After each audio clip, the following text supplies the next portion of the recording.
Desde o início do milênio, Hollywood tenta ao máximo construir filmes de heróis. X-Men, como dito, o primeiro filme moderno, e a trilogia do Homem-Aranha do Sam Raimi sendo o maior sucesso até então. Nos jogos, essa busca por heróis que deram certo foi bem antes desse acontecimento no cinema. Desde o Atari já tendo jogos do Spider-Man, o Super Nintendo já tendo a ideia de jogos do Vingadores, a geração PlayStation 1, PlayStation 2 sendo quase dominada por jogos do Aranhudo. Ou seja, quando os primeiros filmes do Homem-Aranha começaram a dar certo, essa realidade já tinha chegado nos games. Mas será que 20 anos depois, Hollywood e os games já abusaram o suficiente dos heróis? Ou será que o próprio público já não aguenta mais consumir heróis?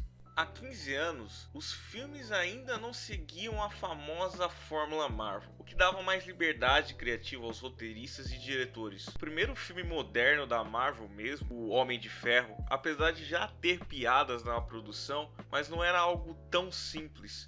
Tony Stark era muito mais egoísta, tomava decisões exclusivamente porque ele queria. O famoso egocentrismo do personagem era muito mais visto como algo ruim. Se agregar a trilogia Cavaleiro das Trevas, as coisas ficam ainda mais obscuras. Bruce Wayne começa o filme utilizando armas, coisa que sempre foi algo fora da realidade. No segundo filme, o personagem mais aclamado pelo público é o vilão. Coringa no final sai vencedor, algo que, num geral, para todos os filmes de heróis, é completamente inesperado. Ele vence os sensos de heroísmo de ambos os personagens que, durante a apresentação inteira, são intocáveis. O roteiro trazia algo que merecia ser visto, não era algo tão simplório como temos hoje em dia. Os jogos nesse momento estavam justamente pelo contrário. Existia uma enxurrada de jogos que se aproveitavam do nome dos lançamentos no cinema para publicarem jogos horríveis.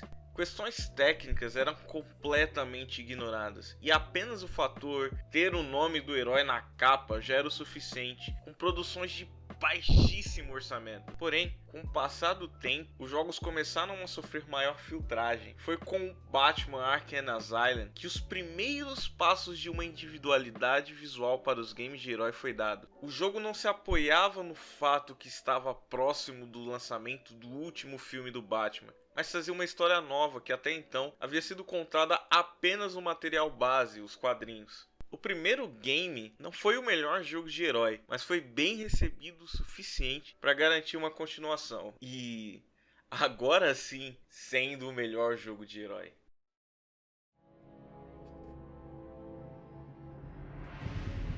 So, you know my name. Good.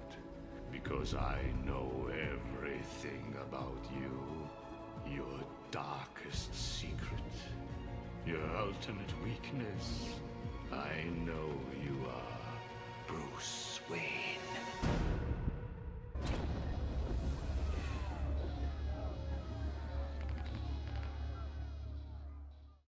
Batman Arkham City, mesmo não sendo o primeiro, mas definiu os padrões que os jogos de heróis trariam nas suas futuras produções. Alguns jogos tentaram copiar padrões do City, mas aos poucos foram desaparecendo. Um filtro dos jogos começou a ser realizado. Se compararmos com o total de lançamentos que eram realizados antes dos jogos Arkham, fica muito mais evidente isso. Entre 2000 a 2002, apenas a Marvel lançou 17 jogos. Entre 2010 a 2012, a Marvel lançou 24 jogos. Já entre 2020 e 2022, apenas 9 jogos foram lançados pela Marvel. O fator custo de produção não é levado na construção dessa lista, porque filmes de heróis também têm alto custo de produção, mas ainda assim foram mais produzidos. A saga Batman Arkham foi uma salvação para os jogos de herói, justamente por mostrar a real qualidade que os jogos de herói devem ter, tornando o fator comparativo dos players muito alto, o que obriga as empresas a terem maior qualidade na produção dos seus games. O golpe final na quantidade absurda de jogos veio com o Miranha, Marvel's The Spider-Man. Peter, it's time to get up.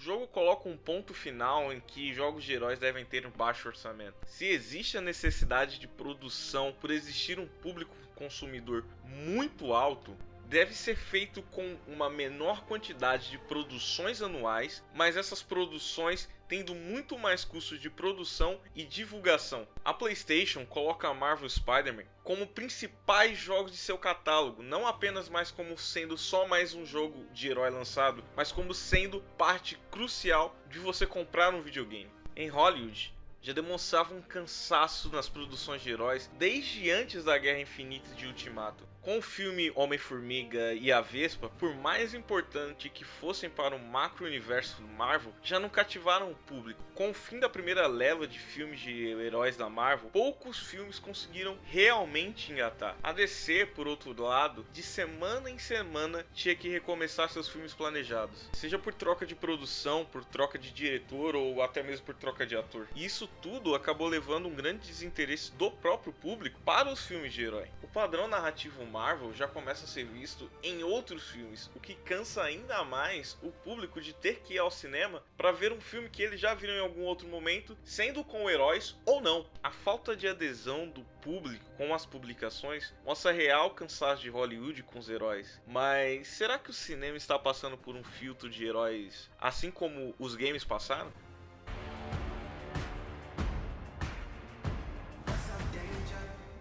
Não seria a primeira vez que filmes sofrem uma enxurrada do mesmo gênero. Westerns, no início do século XX, durante muitos anos, foram uma verdadeira esquete de spam nos cinemas. As comédias românticas mais genéricas também já tiveram seu espaço em algum momento. Porém, aos poucos, foram sofrendo filtros e mais filtros, após a quantidade exorbitante de filmes do mesmo gênero sendo lançados. O público se cansa, o que leva a baixa de produções anuais. E aí sim começamos a ter filmes de verdadeira arte, um gênero até então saturado. Ou pelo menos até Hollywood encontrar um novo gênero para sugar até a alma, né?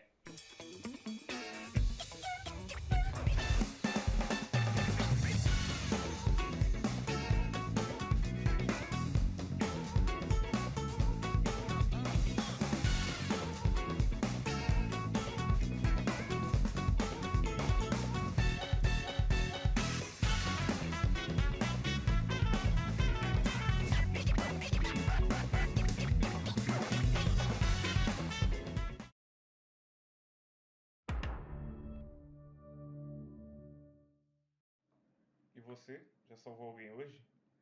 Não se esqueça de se inscrever no canal, deixar as notificações, deixar o joinha e nos vemos na próxima.